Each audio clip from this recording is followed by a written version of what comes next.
Bismillahirrahmanirrahim. Assalamualaikum warahmatullahi wabarakatuh. Alhamdulillahirabbil alamin. Allahumma shalli wa sallim ala sayyidina Muhammad, amma ba'du. Para hadirin pemirsa dimanapun berada, mudah-mudahan selalu dalam keadaan sehat walafiat, selalu berada dalam lindungan Allah Subhanahu wa taala. Kemudian setelah kita mempelajari tentang syarat-syarat puasa tersebut, kita masuk lagi ke rukun-rukun.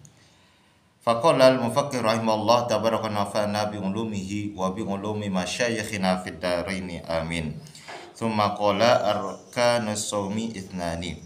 Adapun rukun puasa itu yang jumlahnya ada dua, yang walaupun ada sebagian ulama yang menambahkan satu rukun saja, yang ditambah satu, yakni wa huwa shaimu. Yang nomor tiga adalah harus ada orang yang berpuasa, seperti itu. Nah, kemudian secara umum itu ada dua. Yang pertama adalah an-niyatu, ialah harus ada niat. Sawaun akana fardhon am naflan. Baik puasanya itu puasa wajib maupun puasa sunnah. Liqaulin Nabi sallallahu alaihi wasallam, berdasarkan hadis Rasulullah sallallahu alaihi wasallam yang berbunyi innamal a'malu binniyat, yang artinya adalah segala pekerjaan itu tergantung dengan niatnya.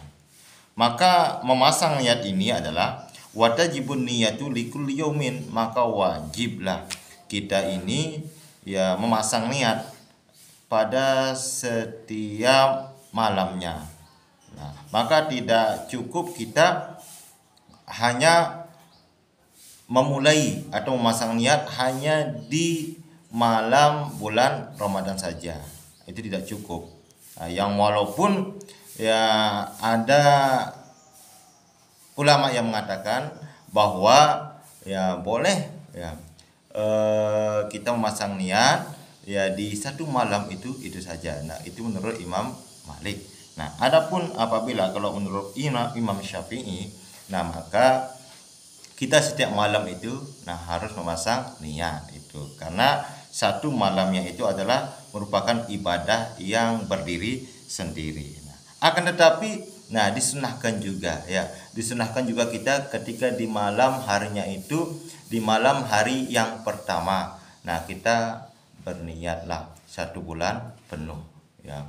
Nawaitu shauma syahri ramadhana kullihi taqlidan lil imami Malik fardal lillahi ta'ala itu.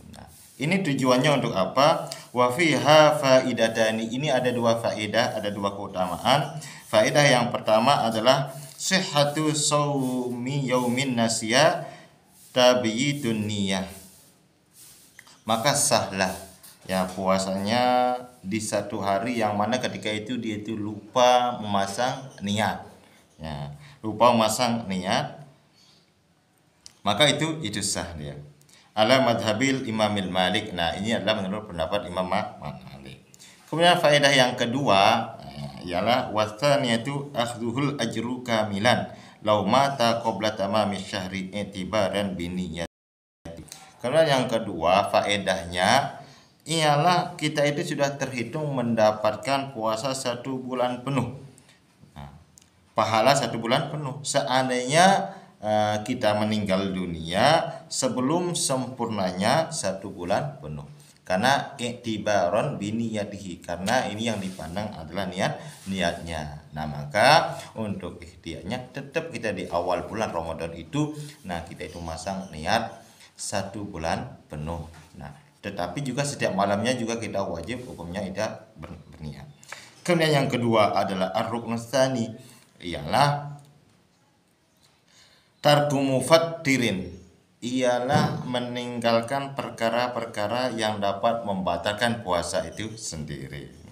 Zakiron, dalam keadaan dia itu ingat, berarti kalau lupa tidak termasuk. Mukhtaron, maka dia termasuk orang yang sadar.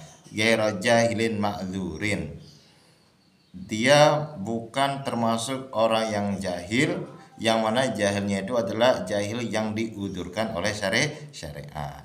Nah, di sini dikatakan makanya fala yabtulu shaumuhu idza aftara nasiyan, maka tidaklah batal puasanya bagi orang yang berbuka atau batal atau makan dengan cara lupa, au mukrahan atau dengan cara dipaksa, misalnya dipaksalah oleh seseorang disuruh membatalkan puasanya dengan benar-benar dia itu ya dipaksalah, maka tidak batal. Au kana jailan ma'dzuran bijalihi, atau keadaannya dia itu adalah orang yang tidak mengetahui, yang mana tidak mengetahuinya itu ialah dengan sebab diuzurkan oleh syariat. Al jahilul ma'dzuru wa huwa wahidun min isnaini. Nah, adapun orang yang jahil yang dimaklumi oleh syariat itu adalah ialah satu daripada yang dua. Yang pertama adalah man nasya'a ba'idan anil ulama, orang yang kehidupannya itu jauh daripada ulama. Nah, itu dalam artian di kampung tersebut tidak ada yang buka pengajian, tidak ada orang yang alim di sana.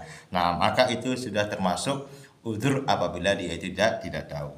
Kemudian wa man kana qariba ahdin bil Islam. Kemudian yang kedua adalah orang yang baru masuk Islam atau orang yang baru mengenal Islam, atau dikatakan kita mu'allaf seperti itu. Nah, itulah dua itu yang akan dimaklumi keuzurannya dalam syariat. Nah, kemudian tadi ulama yang mengatakan tiga rukunnya itu adalah harus ada orang yang berpuasa. Nah, ini ya. Ini nah, bagi orang yang memiliki harta lebih di sana nanti dia tidak mau berpuasa dia. Ya, dia tidak mau berpuasa karena punya harta lebih. Akhirnya dia itu bagaimana? Karena melihat dari hadis Rasulullah Shallallahu Alaihi Wasallam, siapa yang memberikan makan orang yang berbuka puasa, maka pahalanya sama seperti orang yang diberi makan untuk berbuka puasa itu tanpa dikurangi sedikit pun. Nah, kalau seperti itu gampang jadinya. Nah, cukuplah dia sendiri tidak berpuasa, kemudian dia hanya setiap harinya itu dia hanya memberikan takjil saja, takjil, dia sendiri nggak puasa, maka yang itu juga salah seperti itu. Maka nah, ulama di sini menaruhlah rukun yang ketiga, yakni wahwa soim, harus ada orang yang berpuasa. Allah Subhanahu wa taala alam bisawab wa ilaihil marji wal ma'ab.